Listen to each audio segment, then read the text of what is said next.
Oi, gente, bem-vindos de volta ao canal Letras no Papel. Finalmente eu consegui gravar um vídeo, eu tava com muita vontade já faz um tempo. Sei que eu tô um pouco atrasada aqui com os conteúdos do canal, foi um ano meio difícil, mas eu espero que para 2022 tudo dê certo, a gente consiga produzir com mais recorrência, trazer mais conteúdo para vocês, mais novidades. Eu resolvi fazer um ranking das minhas leituras de 2021.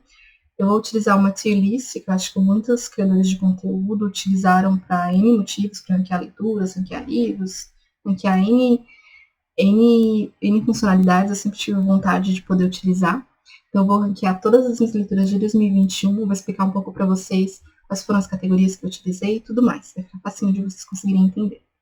Então, aqui a gente tem a minha tier list, onde a gente vai ter aqui embaixo todos os livros que eu li em 2021 e aqui em cima as diversas categorias onde eu posso encaixá-los. Considerando que a primeira categoria seria a melhor, né? Então aqui a gente tem livro perfeito, zero defeitos, não tem que tirar, não tem que pôr, lindo e maravilhoso.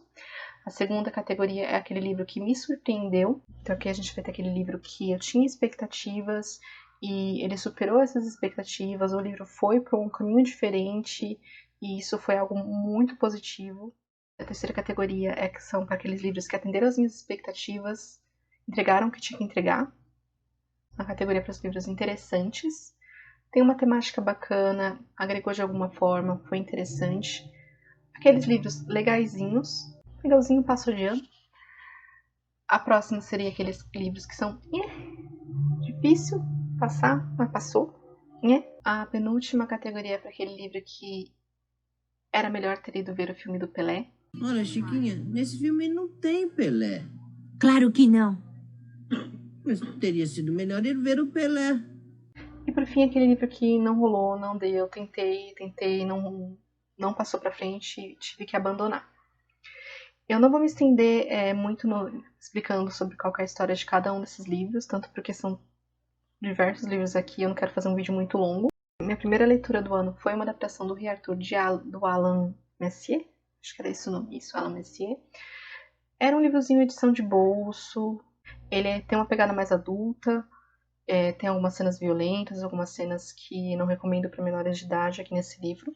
Eu acho que ele entregou mais do que eu esperava, porque eu fui achando que ia ser um livro uma adaptação bem meia boca, e ele realmente me entreteve.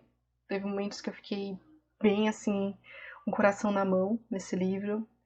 Curti, eu acho que ele me surpreendeu, foi um livro que me surpreendeu, comecei o ano bem. O próximo livro que eu li foi A Mágica da Arrumação, da Mary Kondo. Então aqui a gente tem, é um livro de não ficção, a gente tem a Mary Kondo, que é uma figura pública assim bem conhecida. Ela tem um programa, acho que até, onde ela ajuda as pessoas a organizarem e a arrumarem as suas coisas. Li esse livro também bem no começo do ano, porque eu tava naquela vibe de começo de ano, vou manter as coisas arrumadas, vai ficar tudo lindo e maravilhoso, tudo impecável. Acho que algumas das coisas que ela traz aqui são coisas que a gente sabe, mas não pratica. Mas ela traz algumas dicas bem interessantes, fiz diversas marcações no livro. E eu até li a edição, além dessa edição que é escrita, eu li a versão em mangá, onde ela traz as mesmas ideias, só que a gente tem as imagens para ilustrar melhor onde ela quer chegar. Foi um livro que foi bem interessante. Foi interessante, agregou na minha vida. Interessante. Próxima leitura foi o livro Eu, Você e a Garota que Vai Morrer. Tem esse rapaz que ele é muito chato, que ele é uma babaca, ele não se encaixa em nenhum dos grupinhos na escola, ele tá migrando entre os grupinhos na escola, assim, ele não é rejeitado de nenhum, mas aceito em todos. Ele é um cara bem, assim, egoísta, então a mãe dele pede pra ele passar mais tempo com uma amiga que ele tinha de infância, porque ela foi diagnosticada com câncer, diz que a garota vai morrer. E ele vai meio que na obrigação, ela meio que percebe que ele tá indo na obrigação, e essa história vai se desenrolando. Tem uma adaptação em filme também.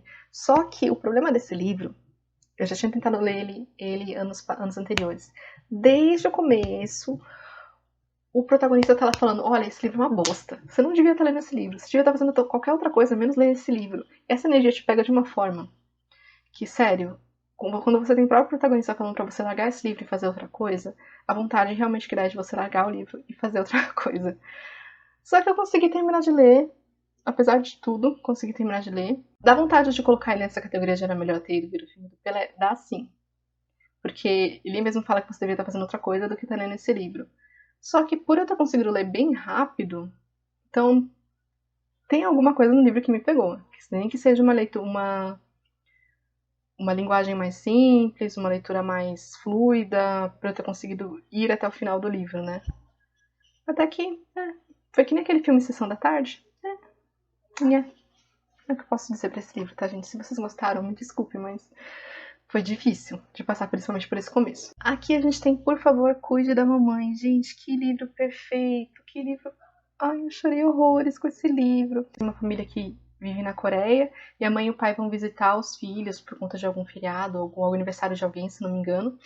E o pai acaba se separando da mãe na estação de trem de Seul e ela acaba se perdendo. Então aqui a gente tem os filhos, as filhas e o marido tentando encontrar a mãe, né? No caso, os filhos procurando a mãe e o marido procurando a mulher. O livro ele vai intercalando entre o momento que eles estão buscando, fazendo o possível para conseguir encontrar a mãe, e momentos do passado.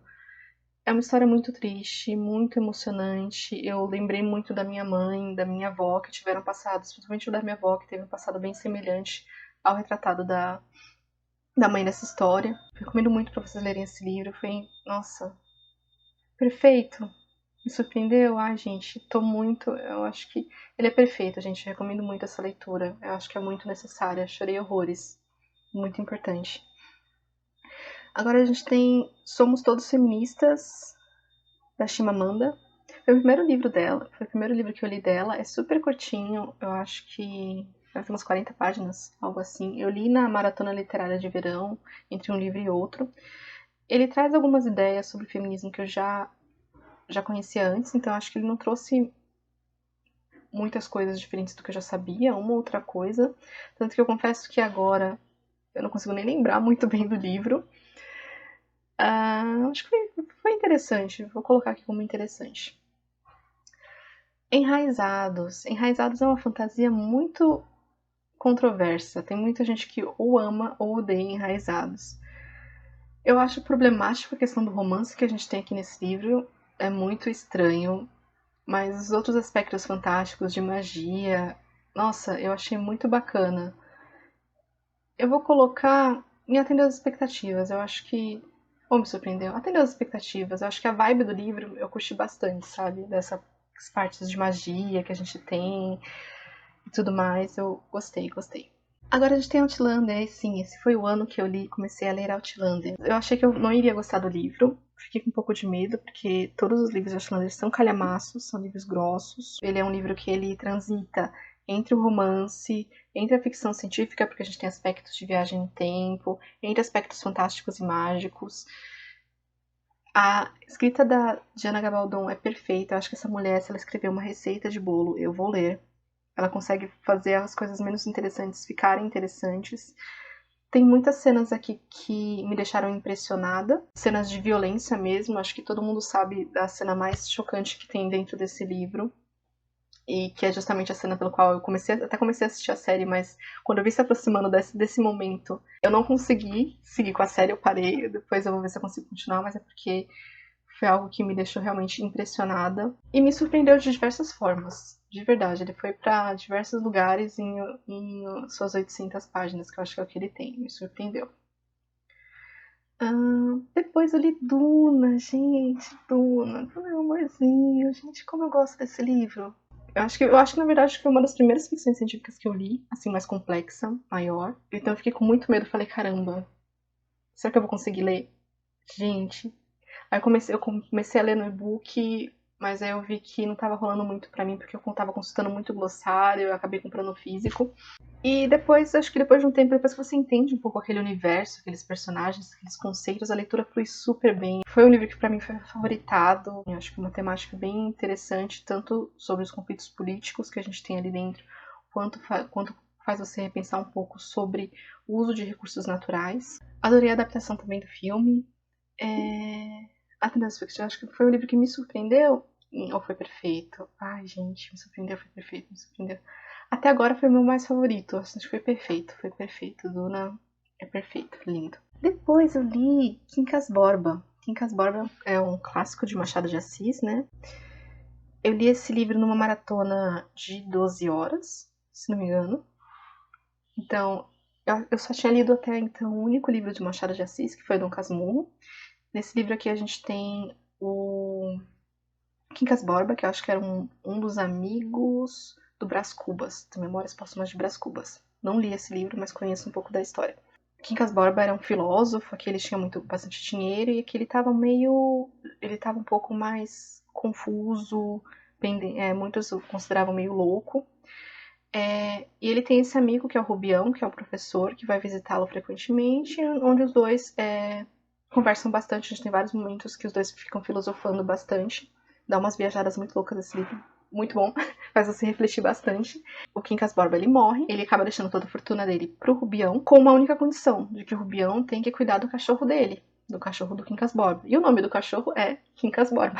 É um livro, assim, bem interessante. Eu acho que meu único erro com esse livro foi ter lido ele numa maratona de 12 horas. Como eu disse, esse livro tem vários momentos que ele dá umas filosofadas. Então, acho que se eu tivesse lido ele num ritmo mais lento, para poder aprofundar mais essas questões, assim, dar um tempo para aquelas ideias cozinharem um pouco mais na minha cabeça, teria sido mais interessante. Mas ainda assim, eu gostei bastante da leitura. Eu acho que eu li muitos livros bons em 2021, esse aqui foi um. Interessante, entendeu as expectativas. Me surpreendeu. Acho que, como eu falei, acho que eu só li Dom Casmurro. Confesso que Quincas Borba pra mim foi melhor que Dom Casmurro. Não me matem, mas é a minha humilde opinião, tá? Depois eu li Shadow and Bone, acho que foi o... Esse aqui foi uma experiência muito boa. Shadow and Bone é Sombriossos, né? Então, com o anúncio da série e tudo mais, eu fui correndo pra ler o livro. E eu li o livro com o audiobook em inglês. Foi uma experiência muito gostosa, gente. Nossa, aquelas palavras que eles utilizam durante o livro, que são palavras mais que pendem para o russo, né? Então, você ouvindo a narradora utilizando a pronúncia adequada dessas palavras, assim, é um negócio tão gostoso de você acompanhar. Eu acho que tornou a leitura bem melhor por conta dessa experiência com o audiobook. A história em si, ela atendeu o que eu esperava, ela entregou o que eu esperava. Foi uma fantasia mediana, acho que não tem elementos interessantes. A parte dos glitches eu acho bem bacana, mas tem as expectativas, acho que foi uma boa leitura. Até agora tá indo bem, gente, olha, só coisa perfeita que surpreende. Agora a gente tem o Poder do Tempo Livre, sim, gente, mais um livro de não ficção. Esse aqui, eu tinha assinado algum serviço de audiobook para teste por um tempo, não lembro qual. Aí eu peguei esse do Poder do Tempo Livre. Ele traz algumas ideias interessantes, foi bacaninha, algumas coisas eu confesso que eu consegui trazer para minha vida, me fizeram refletir um pouco. Então foi um livro interessante. Mas Outlander, aqui a gente tem o segundo livro de Outlander. Esse aqui começou muito bem, aí resolveram ir pra França. Aí foi onde tudo desandou pra mim. Nossa, gente, como foi difícil. Eu tive uma ressaca literária durante a leitura desse livro e depois que eu li esse livro. Ele me trouxe 2 ressacas. Eu quase abandonei a série por conta dessa segunda parte do livro, que pra mim, pelo menos, não rolou essa parte da França. Acho que teve gente que gostou bastante. Eu tava só assim, pelo amor de Deus, voltem pra Irlanda. Pelo amor de Deus, tá difícil desse jeito.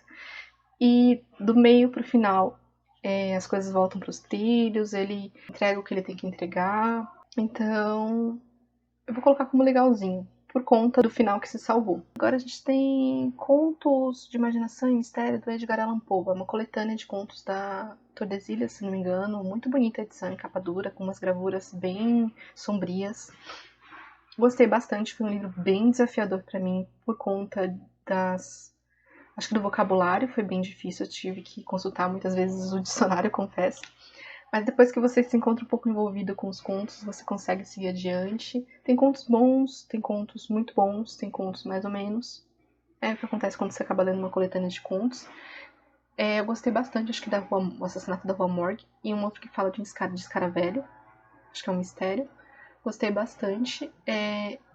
Eu não encontrei aqui o Conto do Corvo, que eu imaginava que fosse estar aqui também, que é um conto bem famoso. Isso me deixou um pouquinho triste. Eu realmente gostei, eu vi que eu gosto desses mistérios, assim, mas me surpreendeu.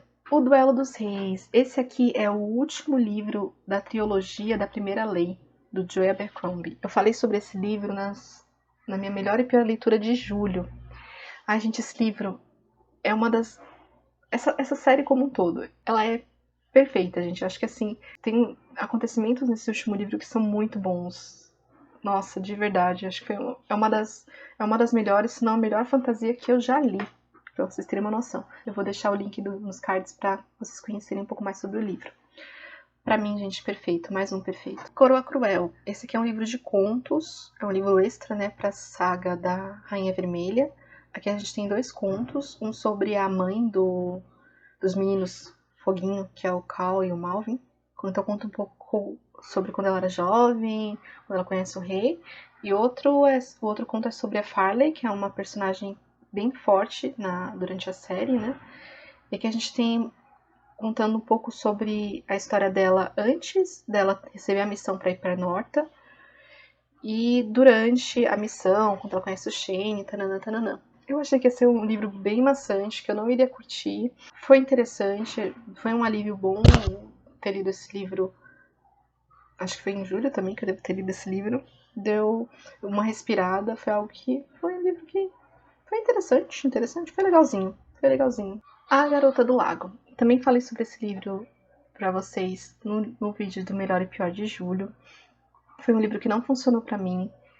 Por mais que o Charlie, né, ele tenha uma escrita que seja bem fluida, bem gostosa de acompanhar, eu achei que foi um thriller bem fraquinho, onde as coisas se resolviam de forma muito fácil, com uma protagonista que foi difícil para mim engolir. Tudo se era entregue para ela de bandeja. Foi um suspense que realmente não rolou para mim. Ai, gente, acho que eu vou mudar. Acho que eu vou fazer assim, gente, ó. Acho que é mais justo.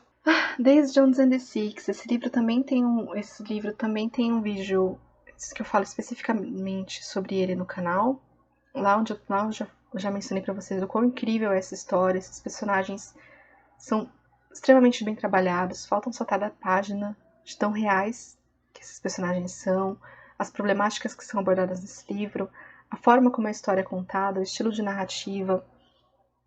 Livro 5 estrelas, lindo e maravilhoso. Só que quando eu peguei Daisy Jones pra ler, eu já fui com expectativas bem altas. Porque eu já tinha visto várias resenhas, já tinha ouvido muita gente falar sobre esse livro, que era um dos melhores livros, tananã, tananã. Então, ele entregou o que eu esperava, que é ótimo, gente. Eu tava com expectativas muito altas sobre esse livro. E ele atendeu todas elas. Siege and Storm. Siege and Storm é o segundo livro da trilogia Grisha, né? Esse aqui eu comecei a ler em inglês, mas, porém, entretanto, todavia, boa parte da história desse livro se passa em um navio. Cara, eu não aprendi isso no meu cursinho do inglês. Como se fala cada um a proa do navio, como se fala âncora, então eles foram pra proa do navio. Mas, de qualquer forma, isso não tem a ver com a história. Voltando um pouco. Dentre os livros da trilogia, foi o livro que eu menos gostei. Por mais que a gente tenha alguns personagens que são introduzidos nesse livro que eu gostei bastante, mas foi o livro que eu mais me irritei com a Alina. Gente, como eu me irritei com ela. Foi difícil pra mim. Desculpa, tá, gente? Eu acho que foi um livro bem Foi um livro em O Adulto, da Gillian Flynn. Amo a Gillian Flynn, a autora de A Garota Exemplar. Eu já li todos os livros, só tava faltando ler esse aqui, que era O Adulto. É um livro bem curtinho. Essa mulher faz milagre com poucas páginas. Eu acho impressionante, gente. Foi um livro que entregou exatamente o que foi aquele livro que entregou o que eu esperava. E o que eu espero de Gillian Flynn sempre é o melhor, porque acho que todos os livros dela eu simplesmente amo. Esse aqui não foi diferente. Messias de Duna. A sequência, então, de Duna. Eu fiquei um pouco preocupada de ler a sequência. É um livro bem fininho, acho que é 200, 300 páginas. Esse é um livro que ele é bem viajado. Tá uma viagem, assim, incríveis. Em alguns momentos ele fala de uma profecia, ele fala algumas coisas assim no meio do livro que eu só vou entender no final, o porquê.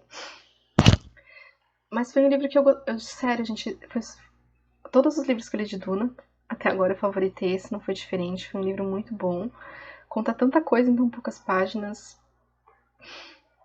Foi um livro que vai ficar como perfeito junto com Duna. Tá acabando, gente, por isso que eu vou começar a correr um pouco mais, porque esse vídeo já deve ter ficado muito longo. Destruidor de Mundos, segundo livro que eu li da Victoria Aveyard esse ano. Eu confesso que eu não sou muito fã da Rainha Vermelha. Foi um livro que, assim, eu li todos os livros, de acordo com o que foram lançando. A história foi o suficiente pra me manter entretida, mas não foi aquela história que eu falava assim, uau, melhor fantasia de todos os tempos. Mas eu resolvi dar mais uma chance pra autora, porque realmente ela conseguiu me manter entretida durante a Rainha Vermelha, e eu resolvi ler O Destruidor de Mundos, e eu me apaixonei por essa história, gente. Eu li esse livro em 2 dias. Ele me lembrou muito uma vibe, assim, de Final Fantasy, eu vou explicar por quê. Porque no jogo do Final Fantasy, você fica em diversos momentos para cumprir suas quests, você fica indo de um lado a outro do mapa. Acho que esse livro tem muita viagem, você vai para um lado e outro do mapa também. Adorei, adorei, adorei, adorei. Me surpreendeu, eu realmente... Aqui ela sai um pouquinho da zona de conforto dela, da Rainha Vermelha, e traz uma proposta totalmente diferente. Tô ansiosa para ler a continuação. Você já tem seriado também na Netflix, essa capa também que eu li foi a do seriado. Quem tá contando a história pra gente é o Joe, né, que é esse personagem, que é esse stalker que vai perseguindo a menina. Eu acho que ficar na cabeça dele foi um pouco estranho em alguns momentos, né. Foi um livro que foi legalzinho. Eu quero dar sequência na série, quero dar sequência na série de livros. Também fiquei curiosa pra assistir o seriado. Esse é o último livro de Outlander que eu li no ano, que foi O Resgate do Mar. Foi o meu favorito. Aqui a gente tem muita aventura, a gente tem momentos assim, onde a gente tem amarrações da viagem no tempo que a gente não tinha antes, a gente tem retorno de alguns personagens. Tem muita coisa nesse livro, me emocionou demais, foi o meu favorito de Outlander até agora. Gente, eu tenho muito livro perfeito, eu sou muito boazinha. Não é possível. Vamos lá, próximo. Depois do Stephen King. Esse é um livro super curtinho do Stephen King. Ele conta a história de um menino que ele consegue ver fantasmas. E ele vai contar desde quando ele é criança até o momento atual sobre diversas situações que ele teve que lidar. É um livro que não tem uma vibe tão terror. Eu acho que só em alguns momentos onde esse menino ele se encontra com alguns fantasmas que são mais malignos, né, de pessoas que eram más antes de morrer. E também porque quando ele encontra essas pessoas, esses fantasmas, eles têm a aparência de quando eles morreram. Então, dependendo do fantasma, se ele teve uma morte muito violenta, ele vai estar com aquela aparência. O Stephen King vai descrever um pouco isso pra gente. Mas eu acho que é uma boa porta de entrada para quem nunca leu nada do autor e que possa ter um receio de ler alguma coisa de terror, sabe? Terror. Eu acho que é uma leitura bem leve, vale super a pena, um livro bem curtinho. Foi um livro que... Ai, gente, ele me salvou de uma ressaca literária. Foi um livro legalzinho. Foi legalzinho, gente. Foi legalzinho. Agora o próximo, Ruína e Ascensão, é o fim da trilogia Grisha. Eu acho que aqui a gente teve um final justo. Foi um final justo pra trilogia. Gostei, eu gostei desse final. Curti. O próximo livro foi Não Sobrou Nenhum, da Agatha Christie. Eu só tinha lido um livro da Agatha Christie antes desse. Aí eu peguei esse livro pra ler. Foi um livro emprestado. Dizem que é o melhor livro da Agatha Christie. E realmente ele foi um livro que me prendeu bastante. É um livro que tem um final bem interessante, bem amarrado. Foi um livro interessante, gente. Eu vou colocar aqui na categoria de interessante. Então, finalmente, eu li com o Amor Simon.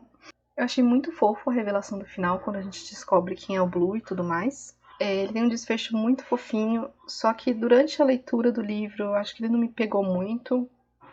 Não consegui me envolver tanto com a história quanto eu gostaria. Só teve realmente o final que me aqueceu o coração. A Demais foi um livro bem mediano, então vou colocar aqui como legalzinho. Esse ano foi o livro que eu li, Fogo e Sangue. Gente, que livro! Ele vai contar desde a vinda dos Targaryens para Westeros. Vai contando pra gente a história desses reis e da família e tudo que foi acontecendo com eles, bem numa linguagem mais como relato histórico. Então a gente não tem muito diálogo aqui, a gente tem muito, muito, muito texto. Só que George R. R. Martin, gente, como esse homem escreve bem, como a escrita dele é envolvente.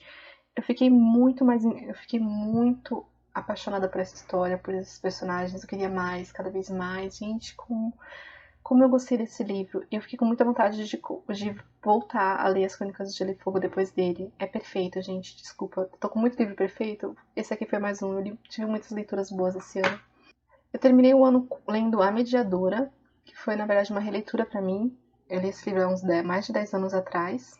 Esse livro ele conta a história da Susana, que é uma adolescente que consegue ver fantasmas desde criança e que ela tem essa habilidade, né? Ela tem essa função de mediadora para ajudar os fantasmas a resolverem as situações pendentes que eles têm nesse mundo para que eles possam seguir em frente. Então, cada livro da série ele vai relatar uma situação diferente que a Susana tem com esses fantasmas. É muito divertido. É uma leitura super rápida, super gostosa de fazer. Foi um livro que sobreviveu à releitura, eu gostei demais. Então, atendeu as expectativas. Fico muito feliz de eu não ter... Ele tem algum outro probleminha, mas pra mim ele ainda tem um lugar especial no meu coração. Por fim, a gente tem Vingança Veste Prada, que é a sequência do super famoso livro e filme, que é O Diabo Veste Prada, com a Miranda Priestly, rainha, diva, linda, maravilhosa. However, that blue represents millions of dollars and countless jobs. And it's sort of comical how you think that you've made a choice that exempts you from the fashion industry when in fact you're wearing a sweater that was selected for you by the people in this room from a pile of stuff. Então, quando eu peguei Vingança Veste Prada pra ler, eu fui buscando elementos que eu gostei na primeira história.